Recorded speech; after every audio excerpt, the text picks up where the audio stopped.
నమస్తే, welcome to NCN news. నా పేరు హరిప్రియ. ముందుగా బులెటిన్ హెడ్లైన్స్ చూద్దాం.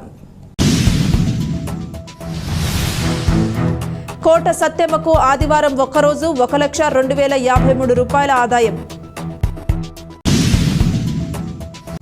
తూర్పుగోదావరి జిల్లా నిడదవోలు మండలం తిమ్మరాజుపాలెం గ్రామంలో వేంచేసి ఉన్న కోరిన కోర్కెలు తీర్చే శ్రీ కోట సత్యమ్మ అమ్మవారి దేవస్థానం నందు నేడు అమ్మవారు భక్తులకు ప్రత్యేక అలంకరణలో దర్శనమిచ్చారు.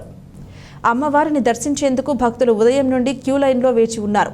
అమ్మవారికి ఆదివారం ఆదాయం దర్శనం ద్వారా 26,580 రూపాయలు, అన్నదానం ద్వారా 1,500, ప్రసాదం ద్వారా 13,500 రూపాయలు, ఇతర టికెట్స్ ద్వారా 60,473 రూపాయలు, మొత్తము నికర ఆదాయం 1,02,053 రూపాయలు లభించినట్లు ఆలయ సహాయ కమిషనర్ మరియు కార్యనిర్వహణాధికారి వి హరి సూర్యప్రకాష్ తెలియజేశారు.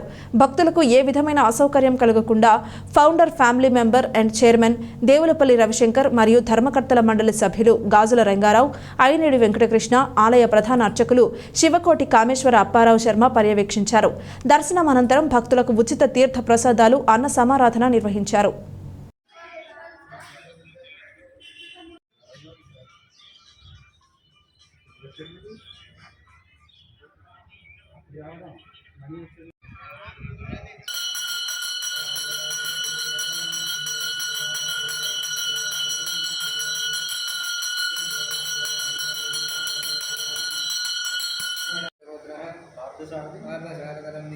डिंपल कुमार नंदीय सहकुटुंबस्य सजवार्य राजेश कुमार नंदीय सहकुटुंबस्य